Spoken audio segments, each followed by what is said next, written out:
Hello and welcome to Session 4, What is the UK Government? We will be exploring what the role is of the UK Government. Let's start off with a discussion. Are elections the best way to choose our government? What are we voting for in a general election? As we've previously mentioned in the earlier sessions, a general election is coming up on the 4th of July. In a general election, people in every part of the UK get to vote, so that includes England, Scotland, Wales and Northern Ireland. They are voting to choose a Member of Parliament to represent their constituency. Remember, each constituency roughly represents 70,000 people to ensure this is fair across the nation. The UK is made up of 650 constituencies and each constituency is represented by an MP. You can see this on the map. As there are 650 constituencies, that means there are 650 MPs in Parliament.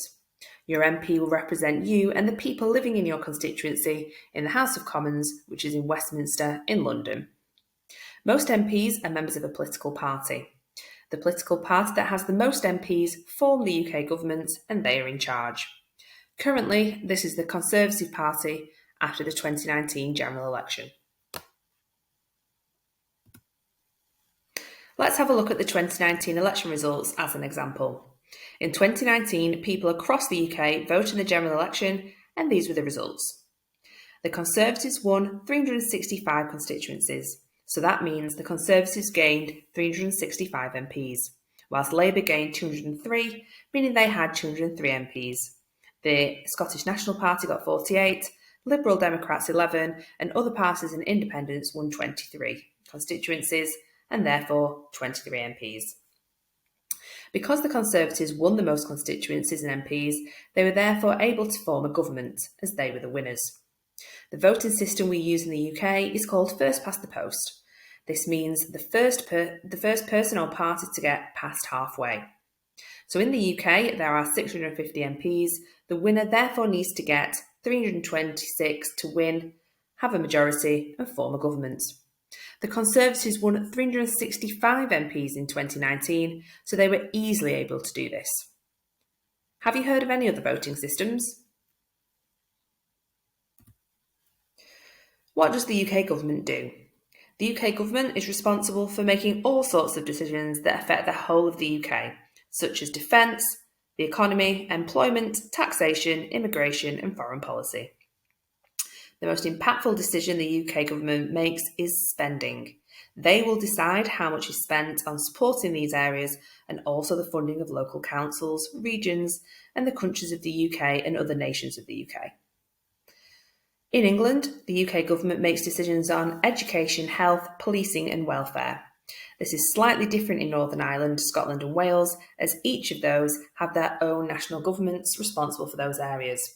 These are known as devolved governments. How does the UK government work? Once your MP has been elected, they then go to the House of Commons in Westminster in London. If you have a look at this diagram, this is how the House of Commons is laid out. In the middle, on a big chair, is where the Speaker sits. The Speaker's job is to conduct and control the discussions and debates which take place amongst their MPs in the House of Commons. They sort of act like a teacher, making sure everybody is well behaved and listens to each other's views.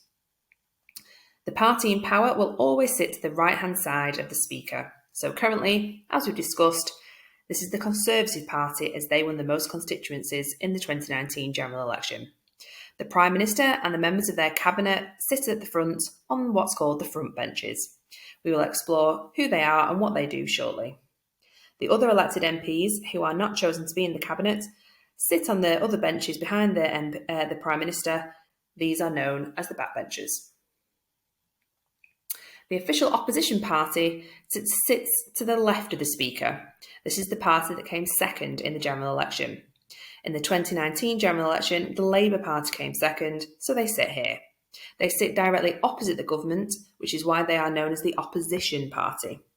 The layout on this side of the House of Commons is exactly the same. On the front row is where the leader of the opposition party, in this case Labour, sits. They are known as the leader of the opposition. They sit on the front row with their version of a cabinet. This is called a shadow cabinet and is like a would-be cabinet if elected. The opposition party also have backbenchers. These are known as the opposition backbenchers.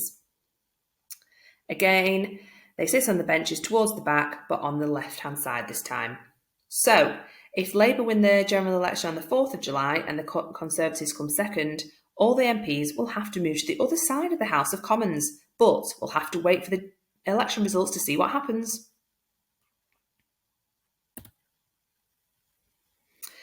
Once there has been a general election, the leader of the winning political party becomes the Prime Minister. Do you know the name of our current Prime Minister? The Prime Minister then chooses their most trusted and experienced MPs to become ministers and help run the country, as it's too big a job for one person to do. The Prime Minister, once having chosen their most trusted and experienced MPs, allow them to become part of their cabinet. The cabinet includes 20 senior ministers in charge, and they are each in charge of a department, such as health, education, defence and business. Can you name any cabinet members? They meet once a week with the Prime Minister and discuss and make decisions on major issues which affect the country. Aside from the 20 ministers and the Prime Minister, the cabinet is supported by over 100 other ministers. Members of the civil service also assist the UK government. Okay, let's finish off with a discussion. What would you do if you were Prime Minister for the day? Get ready to share your ideas. Thank you for taking part in session 4. In the next session, we will be exploring political candidates. See you soon.